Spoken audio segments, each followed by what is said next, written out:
Hi there, this is Module 10, Part 2. We left off on page 367, the behavior of light. So go ahead and get your notes out and your textbook out and you can follow along.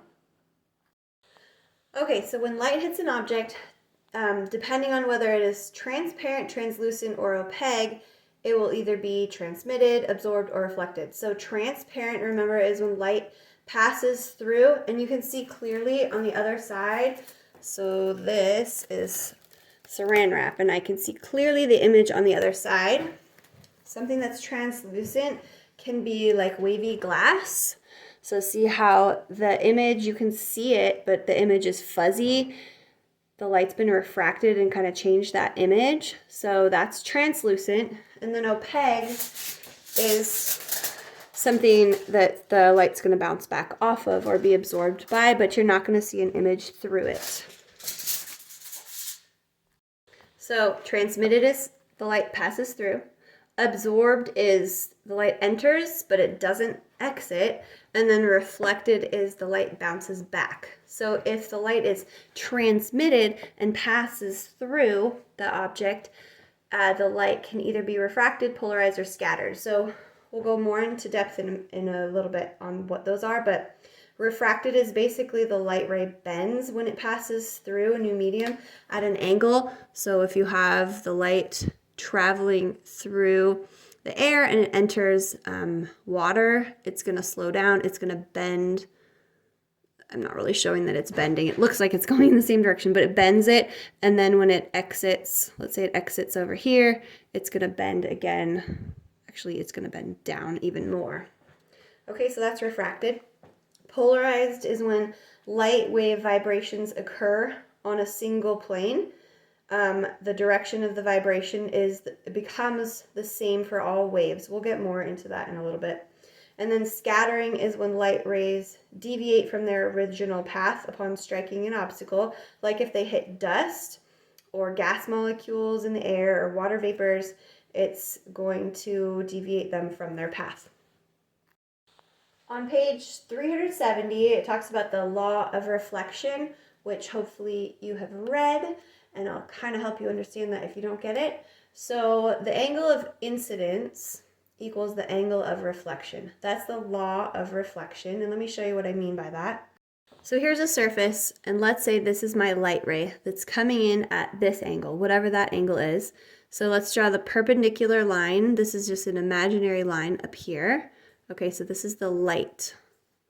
That's my terrible sun. Okay, the angle that you're measuring is right here. Okay, that's the angle of incidence, where the light ray is coming in, bouncing off the surface, reflecting. Okay, this is actually a right angle right there.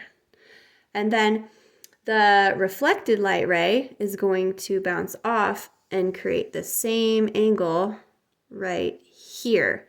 So that the angle of incidence here equals the angle of reflection here. On page 370, there's a picture of this woman. The woman looks in the mirror. She can see her shoe in the mirror because the light reflects off her shoe, reflects off the mirror, and then travels to her eye, okay? But her brain thinks that the image of her foot is actually behind the mirror, and her brain does not reveal to her that the light has reflected. So in her brain thinks that the light traveled in a straight line. So basically her brain can't see this red light ray right there.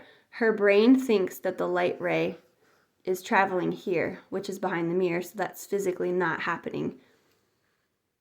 So let's say I want to go fishing and I have a spear. So I'm going to try to spear this fish in the water. My brain tells me the fish is right here, but the fish is not actually there. So when the light hit the water here, it actually refracted the image to back here. Sorry, the real fish is here, that my brain thinks the fish is here. So basically our brain interprets the light as if it had been traveling straight. So if I was going to aim for the fish, I'd actually have to aim behind what I saw to be the image of the fish, because the actual fish is back here.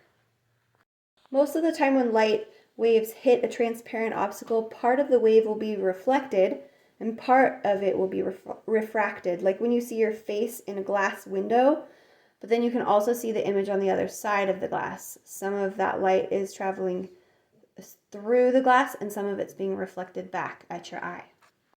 Refraction is the bending of light. The cause of the bending of light is the change of speed of light in different mediums. So remember with sound was faster in a solid, right? It was a little bit slower in liquids and then much slower in gases like air. Well, it's the opposite with light. So light is the fastest in air, and then it's going to slow down in liquid, and it's going to slow down even more in a solid. Okay, so when light refracts or enters into a substance in which it slows down, the light ray will bend toward a line perpendicular to the surface it strikes. So there's some rules to this. All right, so here's the light ray coming in, and we're going to draw our normal line. This is the incidence ray. This is our normal line, which normal just means right angle. So this is a right angle, okay? So this right here is the angle of incidence. Let's say it's 45 degrees. Let's say this is air and this is water. Light slows down in water from air, okay? When it slows down, it's going to bend towards that normal line. So I tried to think of something to memorize this, and I was thinking comes in, let's see, what did I say? Comes in slow, bends back low. So it's coming into the water and it's slowing down, so it's going to bend back towards that normal line. And so what it does is it bends down, and let's say this is 30 degrees. So this angle of refraction, it's not the angle of reflection, remember, those would be equal, but it's not reflecting, it's refracting, it's bending. So now this angle is less when it enters something and it slows down. So if you have a pencil in some water, let's see if I can get that close enough. You can see the image of the pencil changes, it bends. So our brain assumes that the light travels in straight lines. So to us, it looks like the pencil has been bent to reach the point where your brain thinks the light beam has come from. There's maybe a better view of that refraction going on. For those of you who did not purchase the notebook and are just taking notes in a composition notebook, this picture right here is something that you should draw in your notebook and then try to figure out where the light goes. You really need to draw it yourself to fully understand it. Here's my glass of water, and the light beam is going to come in. Let's do like sort of this angle here. Okay, so that's the light beam. Out here is the air, and this is the liquid, and so the light is going to slow down when it reaches the liquid. We're going to draw a perpendicular line here, and this is the normal line is what it's called. Okay, so when light goes through, instead of traveling on its pathway, it's going to come into the slow, and so it's going to bend back low. And so what it's going to do is, instead of traveling down this way, it's going to bend up towards this the perpendicular line, the normal line. Okay, so it's coming down and then it's kind of bending up that way. Now let's bring it to where it exits. So when it exits, the light's gonna speed up. So let's draw our normal line here, perpendicular, right at the point where it meets, right at the point where it transitions speed. Okay, so now it's going to do the opposite. Instead of bending toward that line, it's going to bend away from the line. So instead of going straight, now it's going to bend away, and the angle is going to be greater here than it was here. Remember the angle of reflection, the angle of incidence, and the angle of reflection are equal, but with refraction, it's not equal. It's going to either slow down or speed up, change its speed, and so it's either going to bend closer to that perpendicular line, or it's going to bend away from that perpendicular line. So these, here's one of the angles. Let's say this is like 45 degrees. This one would be like 30 degrees, okay, because it's coming in slower. And then when it speeds up, let's say this one's 30 degrees. Well, now it's going to be more like 45 degrees. We can do the same exact thing if the light's coming in from, say, the top of the glass, like if you're looking down into the glass. So let's say it comes down here at an angle, and then we draw our perpendicular here. Okay, and then we have our light, instead of traveling on its same pathway here, it's gonna come in slow and bend back low. So it's gonna bend back this way, and it's gonna be a smaller angle here. Those are kind of small angles for you to see, but let's say if it was more like this, then maybe you could see it better.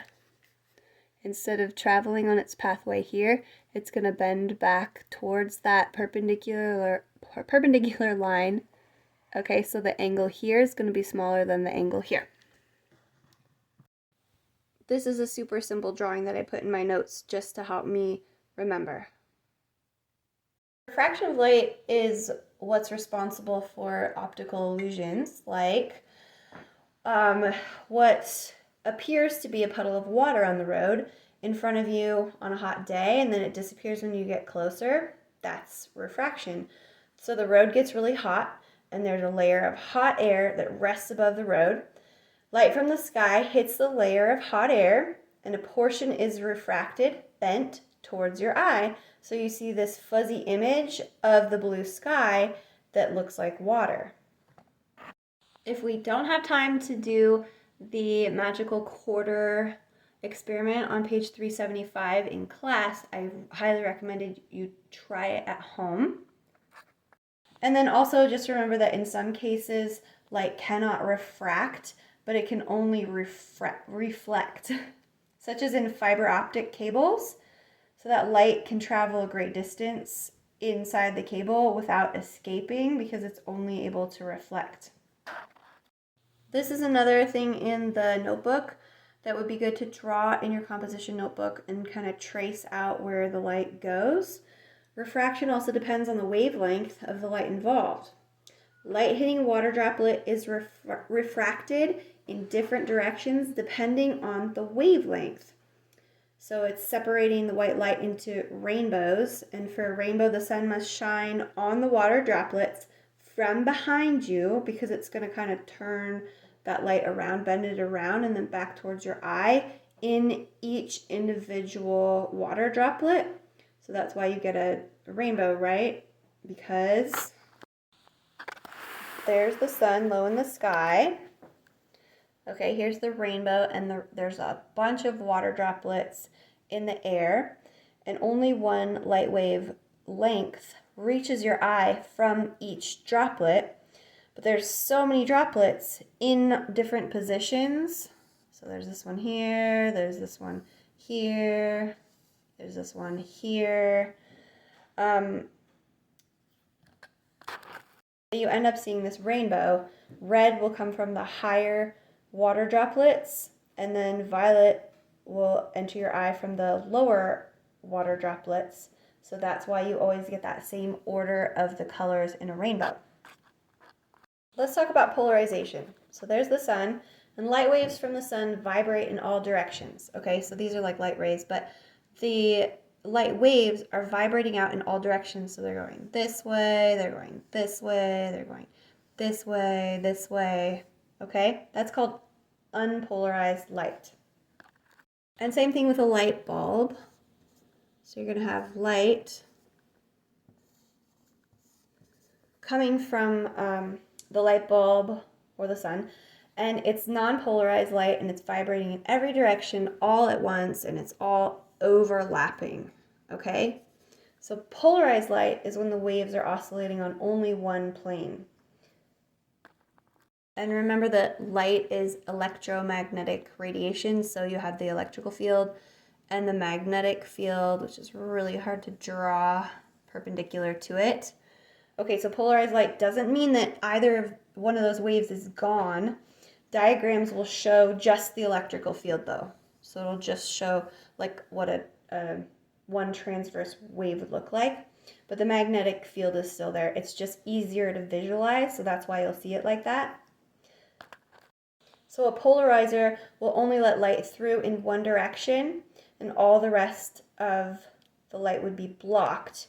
So let's say you have a light wave that's coming in this way, and it's going to be blocked. It can't get through. But let's say it's coming in this direction, and it can go through the polarizer. So all of the light on the other side is going to be oscillating on this one plane. Okay, they're not going to have any that are coming in horizontally when you have the vertical polarizer there. Polarized glasses use a polarizer.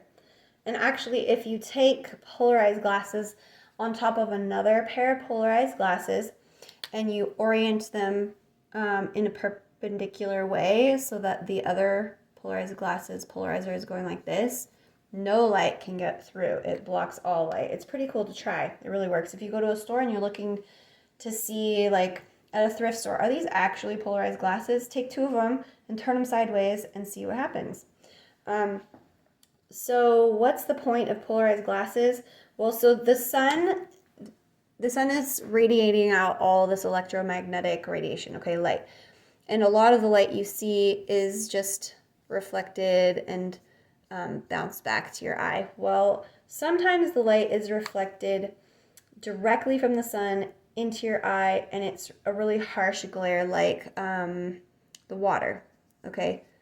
So it comes down on a surface of the water, let's say you're boating, and it goes straight into your eye. And that glare, it's painful, it's uncomfortable. So we don't want to block out all of the light, right? But the polarizer is really cool because once this light is reflected off the water or off the snow or off whatever, when it gets reflected, it gets polarized, and so it gives mostly horizontal traveling light. And our sunglasses have a vertical polarizer, vertical orientation to block that horizontal light, and then you don't see the glare anymore. So they're really great for like skiing or if you're boating on water. Scattering is when light hits an object and changes its pathway. So there's dust, gas molecules, water, vapor from clouds. So the light from the sun comes down, and let's say it hits a little water droplet or whatever, a speck of dust. Well, it's going to get scattered, and it's going to go in multiple directions. So why is the sky blue then? The air is colorless, right? All right, let's see if I can describe this to you. So when the sun is high in the sky, the light travels more directly. It has less atmosphere to pass through. So when blue light hits the particles in our atmosphere, so let's say this is me and I'm looking up at the sky, okay, and there's like this particle here. There's a bunch of them. And the sun's light rays hit this. They're re-radiated out. They're scattered. This is the blue light that I'm talking about. I forgot to say that. This is the blue light rays, okay? They're getting scattered, and then eventually they're going to hit my eye. And there's a whole bunch of them doing this, scattering the light so that there's all these different angles of the blue light reaching my eye. Okay, so I'm seeing the blue light waves. What about the red spectrum, the red side of the spectrum of visible light? Well, those red ones, they don't get as affected by those particles, and so the red would just travel right on through. Okay, that's the red, and they don't get scattered. So you're not going to see them. They're not going to make it to your eye. The red's going to go right on through. So then why is the sun set red and orange and yellow? Why is the sky a different color during the sunsets or the sunrises? So now the sun is lower in the sky and it's got more atmosphere to pass through, more molecules in the air. So the blues and the green wavelengths are going to be scattered away from your eyes. Okay, let me draw it. So this is what the blue is doing. It's coming from the sun. The blue light is hitting the particles in the atmosphere, and there's so many of them that it's just kind of getting scattered away before it kind of gets through to your eye. And then that leaves the red and oranges to travel more directly to your eye. So you end up seeing red when the sun is lower in the sky and the light has to pass through all of those particles. Page 379, 10.8. I don't know if you agree with me, but when I was doing this problem, it didn't seem to make sense. The sentence here, it says, the words say that the light ray travels from substance A to substance B, and so I switched them. And then the answer actually lines up if you switch those there. And everyone's books are printed at a different time, so you might not have any issues with that, but my book has that error. Okay, let's talk about lenses. So remember that refracted means bend. It's bending light. So when light enters a lens, it will be refracted. It's entering a slower medium, and when it enters a slower medium, like from the air to glass or plastic or liquid that the lens is made of, it bends towards the perpendicular. Now, I highly recommend drawing this yourself because the perpendicular line, that normal line, it keeps changing as you travel along the lens because it's that rounded surface. So I want you to trace the light pathway. So as you trace it, you'll see that when it's more fat of a lens, it has a different area that the image focuses on the other side than if it's more straight up and down, less rounded. So the light's coming in here and it's hitting the surface. This is my normal. Instead of continuing to go straight through, it's going to bend down towards that normal line there. Okay, when it hits here, so it's going to have a perpendicular of maybe like here. It's going to bend again, and it's going to do the opposite. It's going, instead of continuing on its regular path, it's going to bend away from the perpendicular line. And my drawing's all messed up. So, like I said, I really think that you need to draw this yourself to kind of trace the pathway of which way it's going to bend. But eventually, and this is a bad example because we want it to kind of look like this, where it's then bending down, bending this way, and then bending down, and eventually you're going to have them converge right here on the other side of the lens, and that's the focus point. So because of the curve of the lens, the light bends the same direction when it enters as when it exits. The perpendicular line is at a different angle all over the lens. Light slows as it enters and speeds up as it exits. Because of this, all the horizontal light is focused at one point beyond the lens. And this one is called a converging lens. The diverging lens is a different shape. So this one's concave. So when that horizontal light comes in towards here, my normal is this line here, and then comes in slow. It's going to bend back low. It's going to bend toward that normal, okay? And then it's going to hit over here, and then the horizontal is like this, and now it's going to bend away. So it ends up bending the same direction.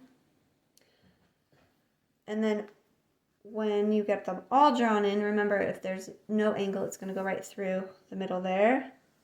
They all kind of do this. So instead of bringing it all to one focus point, they're all refracting out on the other side. So when you get to on your own 10.11, you really need to draw those light rays going through there and think about that perpendicular line and which way it's bending to answer that question. Okay, I'm being lazy. I didn't want to redraw the eye. So you're looking at my notes here, and I have the cornea, and that's the outer layer here of the eye. That's what you get scratched if you get something in your eye. But it protects the eye, and it focuses the light by refracting the light. It's got a shape to it. It's got a curve. You've got the iris, and that's the cover that can open and close and let light in and out. So when it's dark, it's going to open up, and when it's really light out and too bright, it's going to close up. The pupil is the hole in the iris. The lens is a converging lens right here, and it focuses light on the retina back here. Actually, it's more like here that it's trying to focus the light right above the optic nerve. So the retina is at the back of the globe, and it's composed of rods and cones. And the rods and cones are just light sensing cells. And then the optic nerve here sends messages to the brain, and then the brain decodes those messages, and that's how you come up with an image that you see. So in order to see the image, the light has to be focused on the retina back here. So how does it do that? Well, the cool thing about the human eye is that the eye can actually flex this lens and change the shape of the lens. So you learned about the converging, diverging, and you saw that, or like even the on your own question, if it's really fat, it focuses it closer, and then if it's thinner, farther away, so it can change the shape and move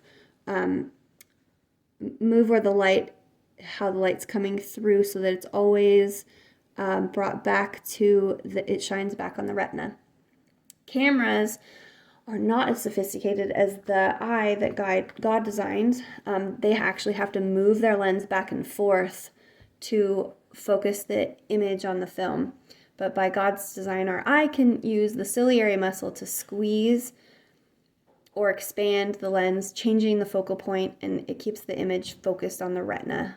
So small and fat, the image is close to the lens. And so the object can move in relation to the eye, but the image stays focused. There's now genetic flaws in the eye. Remember, God, when he created Adam and Eve, they had perfect DNA. Humans had perfect DNA, and there were no flaws. But then sin happened, and all creation's groaning, right? So all creation was affected by their sin, and now we have genetic flaws. So genetic flaws of the eye include like myopia, which is nearsighted. And so if you think myopia has the word my in it, so it's closer to me.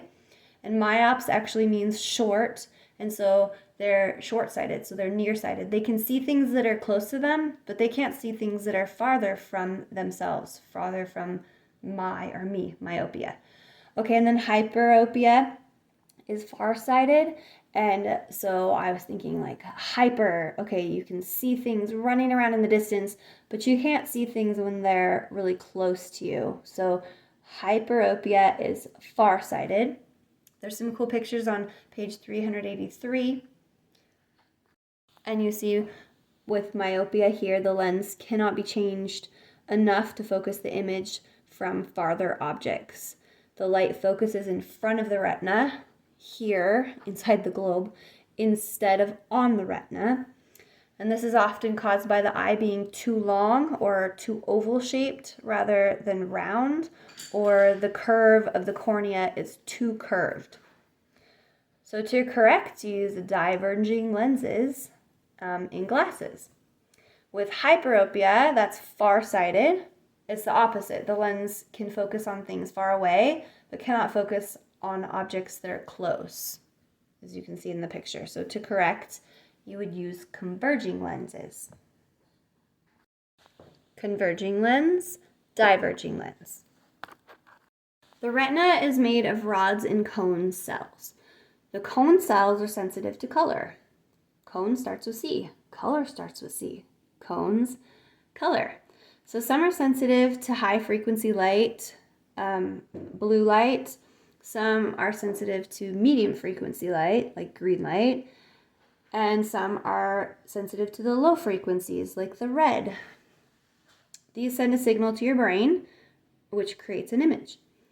The rod cells are sensitive to light levels, and they give us good vision in low light. So animals that are colorblind, they actually lack cones on their retina, and variations in their rod cells help them to have good night vision. Nocturnal animals have more, what do you think they have? Nocturnal animals would have more of the rods than the cones. They don't need the cones as much. They need more rods because they're trying to see in the dark, right? And then color blindness happens when one or more of the 3 types of cone cells is not working or detects a different color than normal. And a lot of that I don't think is in your book, but I just looked it up and it was interesting. So we've all learned that the primary colors of art are red, blue, and yellow. And when you mix them together, you get kind of a brownish color. However, when mixing colors for dyes, inks, paints, pigments, we use the subtractive primary colors, and these are actually cyan, magenta, and yellow. So if you were to mix yellow and cyan, you would come up with green. If you would mix magenta and yellow, for example, you would come up with red. And if you mix them all together, you would get black. These pigment colors are reflecting light, okay? They're not creating their own light. They're not radiating their own light. And if you turn out the lights, it's going to be black. There's going to be no color. The red paint is red because when light hits it, the chemical in the paint absorbs all the wavelengths of light except for red, and the red reflects back into your eye so that you see red. And same with the blue. The blue is just reflecting only blue light back into your eye, and so that's the color that you see. So when they printed our textbook, they used the subtractive primary colors of pigment, the magenta, yellow, and cyan. And if you use a microscope, you would see little dots of cyan and dots of magenta and dots of yellow and dots of black making up all of the images. And they use the black ink just because it's hard to mix the colors in the right proportions to get a nice black color. So in printing, they'll use an actual black ink.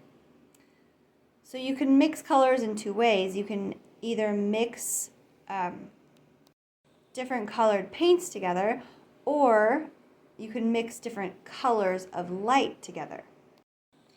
The additive primary colors, not the subtractive now, but the additive primary colors are colors of actual light. So if I had a flashlight of red and a flashlight of green and a flashlight of blue, I could shine them overlapping to create the secondary colors of light, the yellow, the magenta, the cyan. And if I mix the lights in different amounts, I could produce more than 16 million different colors. If I mix them all together, what do I get? White, right? And that's for actual light. If I turned out the lights, you would still see the color because it's actual light. So this is how our color television works. The pictures consist of thousands of tiny glowing dots of red, blue, and green light, and you mix them together in different proportions to get so many different colors. So like, for example, you can get this color by 3 parts red plus 2 parts green, and many, many different colors. Okay, that's all for Module 10. Thanks for watching.